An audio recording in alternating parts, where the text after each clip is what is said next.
As I readied myself for a quiet weekend alone, my husband was bustling about in preparation for what he declared was a business trip. His voice was sharp as he instructed me, "I'm going on a business trip, so don't you dare call me for anything trivial." Though his departure was nothing out of the ordinary, his demeanor was harsher this time. I tried to assure him that I'd only reach out in an emergency, but that only seemed to irritate him further. It was no surprise, really. His so-called business trip was actually a secret rendezvous with his mistress. His threats grew more absurd by the moment. "If you keep being a nuisance, I'll claim emotional distress and sue you," he exclaimed. His empathy had vanished, replaced by a selfish disregard for anyone but himself. He seemed oblivious to our daughter's illness and focused solely on his own desires, often neglecting the needs of our family. I remained silent, protecting myself and our children from his growing hostility. On the day he left, I stumbled upon shocking news. My husband had been involved in a severe car accident. Despite this, I remembered his stern warning and chose not to contact him, deciding that his fate was no longer my concern. With my phone turned off, I allowed myself a small smile. There was a secret he didn't know, one that might change everything. My name is Chloe. I'm a 27-year-old art teacher who crafts handmade accessories from home. Crafting has been my passion since childhood, and though I paused to raise our 3 children, I resumed my craft when my youngest started school, selling my creations online. My husband, Hudson, is 4 years my senior. We reconnected at a high school reunion and bonded over our mutual love for hands-on work. He worked in site engineer, a job he took very seriously, following in his father's footsteps. Hudson's parents, active and in their 70s, frequently visited us. Their presence often felt more intrusive than supportive.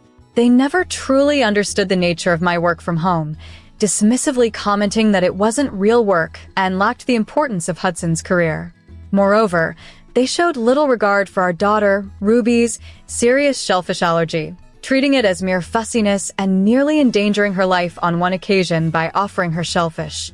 This challenging dynamic with his parents, coupled with Hudson's recent actions and my newfound information, left me contemplating the future and the well-being of my family as I turned off my phone to enjoy a brief respite from the turmoil. A troubling event unfolded due to a repeated misunderstanding about Ruby's severe shellfish allergy. Despite my numerous explanations, it was challenging to convey the seriousness of the issue to certain family members. They believed it was all in Ruby's mind and insisted that exposing her gradually would help her overcome it. They even suggested that no one really dies from allergies, which felt like talking to a brick wall. To ensure Ruby's safety, I never left her alone with Hudson's parents.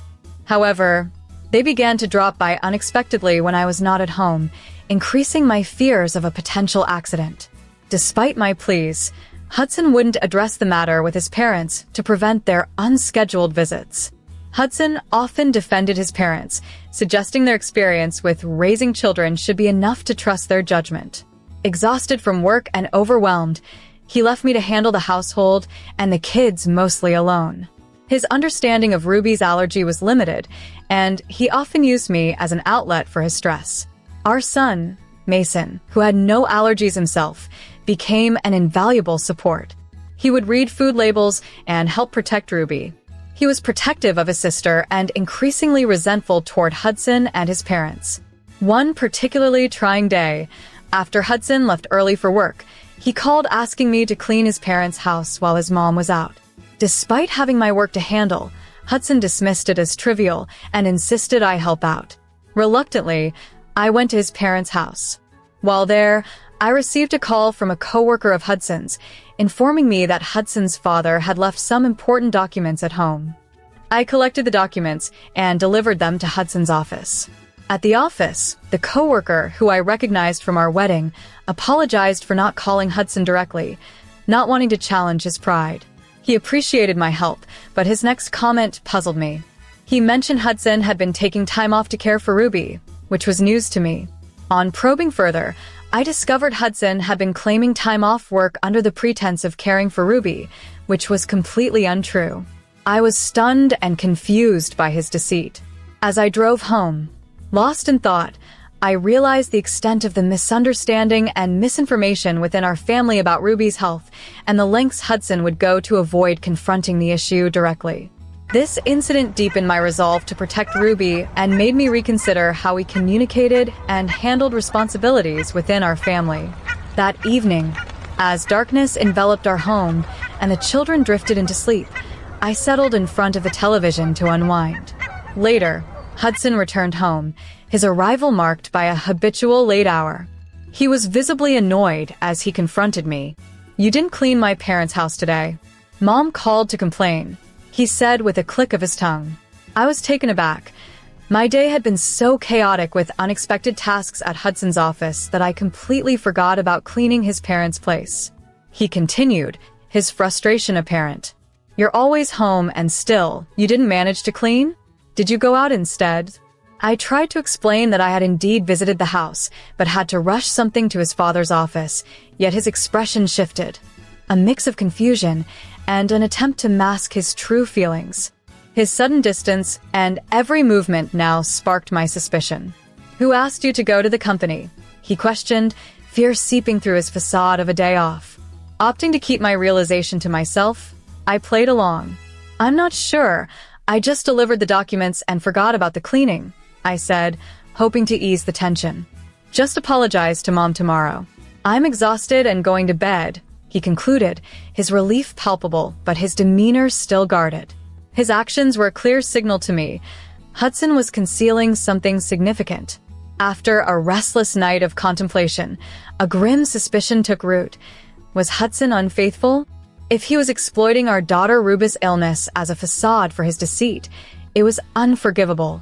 Ruby's severe allergies made her school life challenging, and despite our full support, Hudson trivialized her struggles, even claiming allergies were psychological, all the while using them as an excuse to be absent.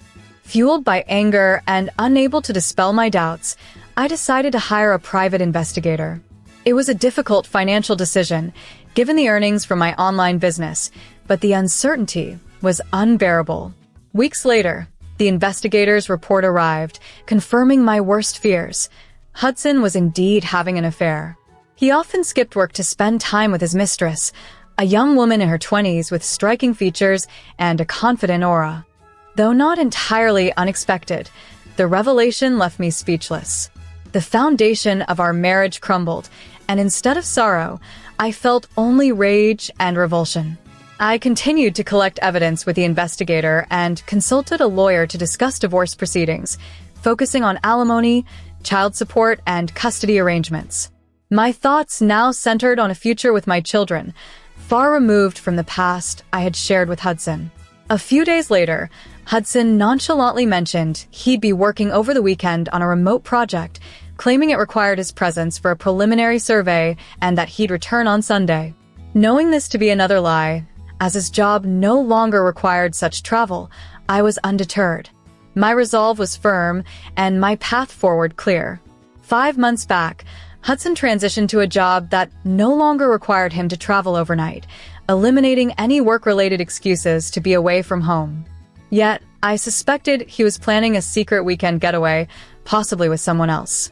Concerned about potential emergencies while he was away, I mentioned that Ruby was feeling unwell, Mason was still recovering from a cold, and we wouldn't have the usual support from my parents since they were on a trip. But Hudson, clearly irritated, insisted that I avoid contacting him over trivial matters during his busy work schedule, which only deepened my suspicions. His reaction seemed overly defensive, hinting he might be hiding something. After he retreated to our bedroom angrily, I decided to investigate further. Sneaking his credit card from its usual hiding spot, a place where I had previously found it, I logged into his account using the same old password he always used. There, I discovered a charge from what appeared to be a luxury inn located in a remote mountainous region, an unlikely destination for his parents who were supposed to be at a seaside hotel. Convinced he was planning to meet his mistress, I felt a mix of anger and betrayal. Determined to take control of the situation, I started browsing apartment rental sites and scheduled 5 viewings for the upcoming weekend. When the weekend finally came, Hudson left quietly with his overnight bag. I cleaned the house and prepared to go apartment hunting, telling Mason, who was lounging on the couch, to take care of Ruby. While viewing apartments, I planned to discuss the possibility of a divorce with the children later, expecting they wouldn't be too shocked given their weak bond with Hudson, who often overlooked Ruby's allergies. By Saturday evening, I had found the perfect apartment, but decided to finalize everything the following day. The next morning, after another visit to the real estate office to sign the lease and handle the paperwork, I felt a sense of relief. Despite the financial strain of paying for a private investigator, legal fees, and now a new apartment, I saw these expenses as necessary steps toward a new beginning. However, just as I was leaving the office, filled with thoughts of Hudson possibly enjoying his illicit trip, my phone rang. It was Mason, his voice panicked, informing me that Ruby had collapsed and they were on their way to the hospital in an ambulance. As the sound of sirens filled the air, my hands trembled while holding the phone. Mason passed it to a paramedic, who informed us that Ruby was suffering from anaphylactic shock. I was baffled. How had this happened? I had been meticulous about avoiding allergens in her food. Overwhelmed, I rushed to my car but found myself too shaken to even start the engine. In desperation, I dialed Hudson's number. This was a genuine emergency. He should have been available, but he didn't answer, no matter how many times I called. Frustrated yet somewhat composed by the effort, I stopped trying to reach him and drove straight to the hospital. Upon arrival, I saw Mason waiting outside the examination room. "Is Ruby okay, doctor?" I asked, my voice shaking. "Please calm down, Mrs. Brown. Ruby is stable now. Her blood pressure dropped, but she's resting peacefully," the doctor reassured me. A wave of relief washed over me, and tears filled my eyes as the gravity of the situation hit me. We had narrowly avoided a tragedy. The doctor praised Mason for his quick thinking in calling the ambulance. I swelled with pride for my son, who had acted so bravely to protect his sister. Back at home, I grabbed Ruby's insurance card and noticed Hudson still in the file. If he had planned to stay overnight at the inn, he should have taken it with him. With no time to dwell on this, I hurried back to the hospital. As Mason and I completed the admission forms, he nudged me and pointed to a news report on the hospital's lobby TV. It showed a single-car accident on a mountain road, the same road leading to the inn Hudson was supposed to be at. The footage was clear. The car, though heavily damaged at the front, had an intact rear with a license plate visible. We recognized it instantly. The report mentioned that Hudson and a female passenger were involved, but their injuries weren't life-threatening. Realizing Hudson had been unfaithful was a painful confirmation. Mason, old enough to grasp the situation, remained silent. I felt a deep sense of shame for letting the situation escalate to this point, burdening my children with adult worries. Just then, my phone rang. It was Hudson. I hesitated, remembering his past dismissiveness. "Don't call me for anything trivial." The irony stung as he now bombarded my phone, desperate for my attention.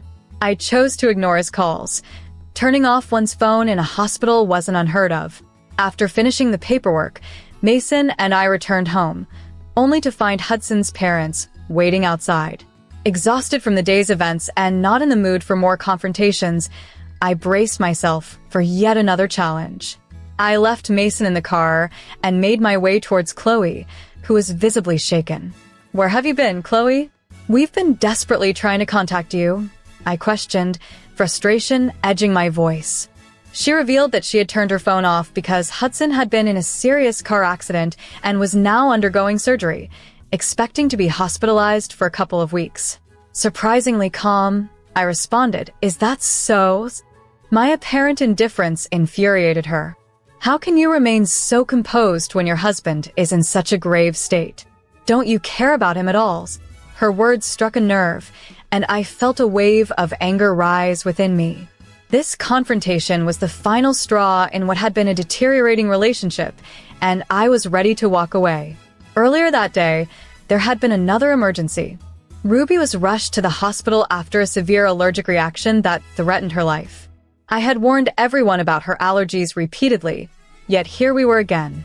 I pulled out evidence from my bag, presenting it to Hudson's parents, who were visibly caught off guard. Their shared nervous tic, a quick scratch of the head, betrayed their guilt. I confronted them about their unexpected visit earlier. They had just returned from a trip to a coastal town they often visited. Supposed to stay overnight, they forgot to book their usual hotel and found all other lodgings full, so they came back early. They brought souvenirs, rice crackers, which they gave to Mason to show to Ruby. Mason saw nothing amiss since Ruby often enjoyed these crackers, and he left. Shortly after, Ruby started reacting in the living room. At the hospital, I discovered the package contained 3 types of crackers, the usual kind and a new shrimp-flavored variant, which was not indicated on the box. I confronted Hudson's parents. Did you intentionally give Ruby the shrimp crackers and then hide the packaging? They dismissed the severity, claiming it was all in her head. I was livid. Knowingly giving someone an allergen could be considered assault. This is ridiculous, they retorted, believing they had done us a favor. I couldn't forgive them for endangering Ruby's life. In the heat of the moment, they tried to shift the focus back to Hudson's accident. Now's not the time for this. We came to tell you about Hudson's accident. Don't you even care, they pleaded. But I was done caring.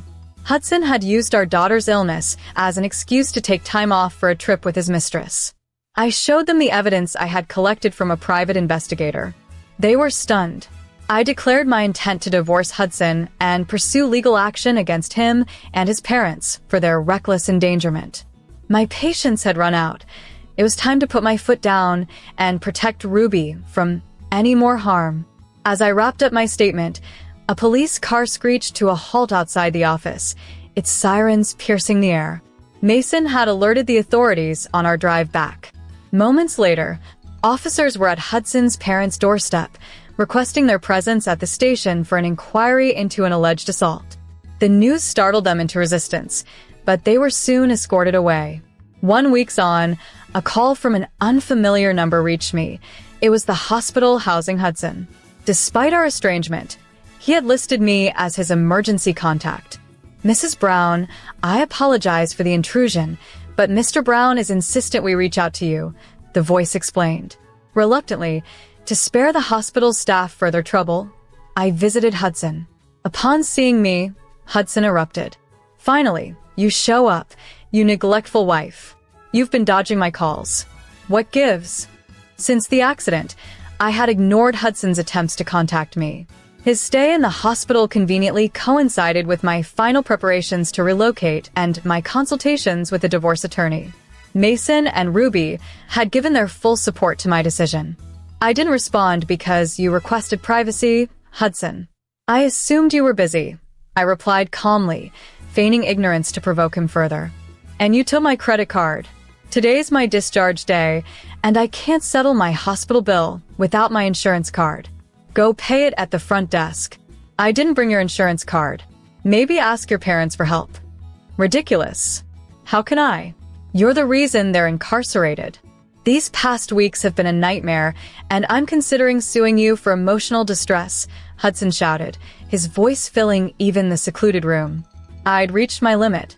Actually, Hudson, I'll be the one filing for alimony and child support. Don't act unaware. I know precisely what you've been up to, and I have the evidence to prove it, I declared, showing him the extensive dossier I'd compiled. As he absorbed the weight of the evidence, his composure crumbled. I've already spoken to a lawyer, and they'll be in touch soon. Mason and Ruby are aware of everything, and they back the divorce. I can't afford to pay what you're asking, Hudson stammered, his panic evident. You've hardly worked, using Ruby as an excuse. Just find the funds and settle it, I stated firmly, uninterested in his excuses. At that moment, a confident young woman with long black hair entered. Hudson and I were both taken aback. You must be Hudson's wife. Well, now that it's all out in the open, I might as well tell you. I was the one with Hudson on that trip, she declared boldly. At the time of the accident, I remained silent. The woman, whom Hudson referred to as Layla, looked at me with an intensity that mirrored the one in the photographs I had seen. Taking a deep breath, I responded to her introduction, acknowledging that she had been hurt in the accident. I mentioned that I was lucky to have been released from the hospital quickly due to minor injuries.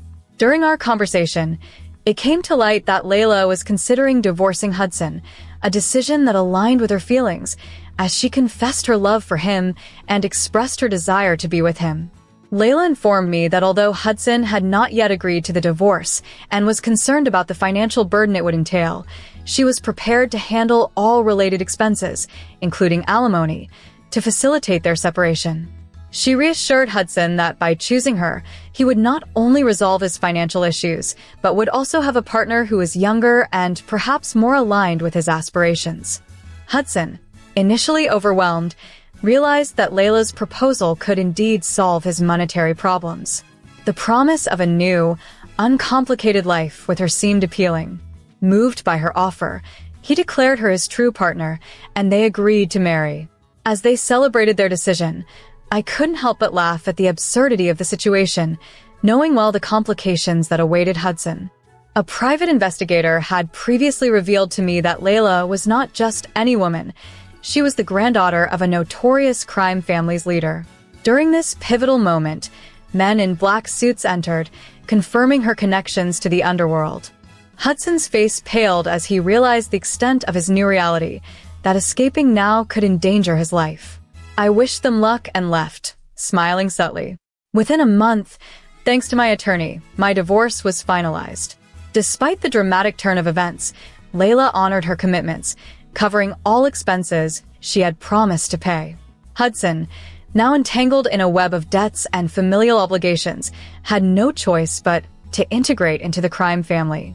He was forced to abandon his job, and the repercussions of his choices extended to his family, who faced public disgrace and isolation. In contrast, my children and I embraced a fresh start. My small handmade business thrived, and my children, especially Ruby, who recovered from her health issues, brought immense joy to my life. As we looked forward to celebrating our new beginnings with a special vacation, I remained committed to creating happiness for others through my work, teaching my children the value of empathy and resilience.